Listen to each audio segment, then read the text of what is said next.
What do the Fugees have in common with Chinese espionage? Man, one of the founders of the Fugees, Pras Michel, it turns out might be a government spy. He's currently on trial for funneling money from foreign investors into peddling influence with Obama and Trump. One of the members of the Fugees was giving Asian businessmen elite access to multiple presidents, and no one said a thing until now.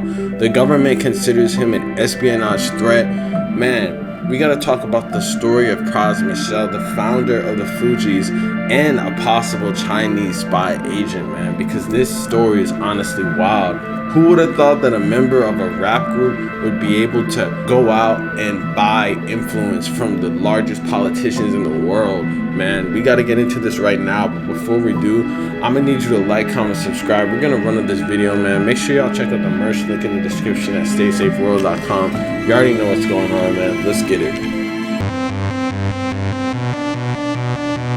One of the founders of the hip-hop group Fugees is facing a multi-million-dollar fraud and conspiracy charge, or several charges. The Grammy Award winner, Pras Michel, is accused of using stolen cash to make illegal political contributions.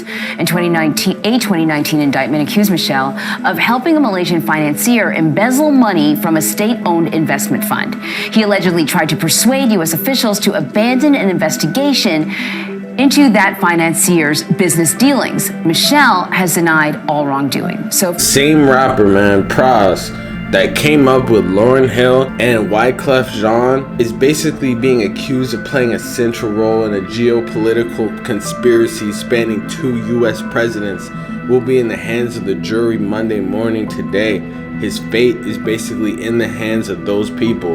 In prosecutors' closing arguments, which concluded late Thursday afternoon, they laid out their case of how Michel allegedly took more than $100 million from Malaysian business billionaire Joe Low to gain political influence for Lau in the Obama and Trump administrations. Defense attorneys argued Michel was simply helping people make connections and never willfully or deliberately broke the law. But there's a lot darker, sinister plots behind all this. Michel faces multiple counts, including conspiracy to serve as an unregistered agent of China and witness tampering. He has pleaded not guilty. The prosecutor told the jury he was an insider threat who was willing to break the law to line his pocket. According to the government, Lau gave Michel millions of dollars over the span of several years, some of which Michel allegedly funneled to then President Barack Obama's 2012 campaign through multiple straw donors. He basically took the money and then gave the money to his friends to donate to the campaign, which is definitely illegal because you basically have to go and register all campaign funds over a certain amount, and you have to be able to name a person of where the money's coming from. He was just making it seem like it was just random people that were donating this amount of money, but really it was these businessmen that were trying to peddle the influence of the president, man. This is deep. During Donald Trump's time in the White House, prosecutors say Michel was again paid by Lau to help persuade the administration to drop investigations into Lau, as well as extradite Chinese dissident Guo Wingwei, neither of which happened. Lau was named as a co-defendant in the case against Michel, is believed to be in China. Mr. Michel was greedy. He wanted money and he got it, Merlin said during closings. This case is about foreign influence, it's about foreign money, and it's about greed. But Michel's attorney, David Kinner, told the jury that Michel was simply trying to get a business off the ground and took money from a wealthy playboy, spending it how he saw fit, trying to make money. Kinner argued was not a crime. According to his lawyer, Lau gave $20 million to Michel in 2012 in hopes that Michel, who Kinner stressed was a proud American, would arrange a photo with Lau and Obama. Rich people spend crazy money on crazy things, Kinner said, adding that Lau was spending money like it was water. Kinner's primary argument during the closing arguments was Michel never willfully or deliberately broke any campaign finance laws or the Foreign Agents Registration Act by not registering as an agent on behalf of this guy. There's no evidence that Michel knew about that law or willfully broke it. So their whole defense It's just that, yeah, this dude broke the law, got hundreds of millions of dollars from some random dude in fucking Malaysia, thinking that it was all good for a span of like almost a decade.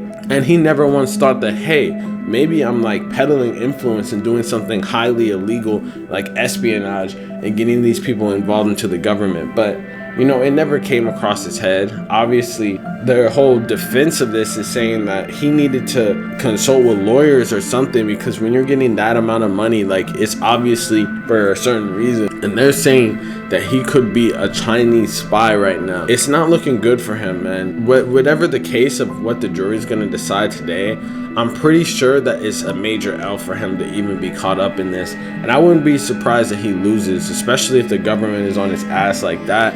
And it really is, when you get large sums of money, it's different than just getting like a check for like $1,000. Like, anything that's upwards of millions of dollars, you have to definitely check out and see the whereabouts of where it's coming from, especially when it's involved in the government, because there's so many campaign finance laws.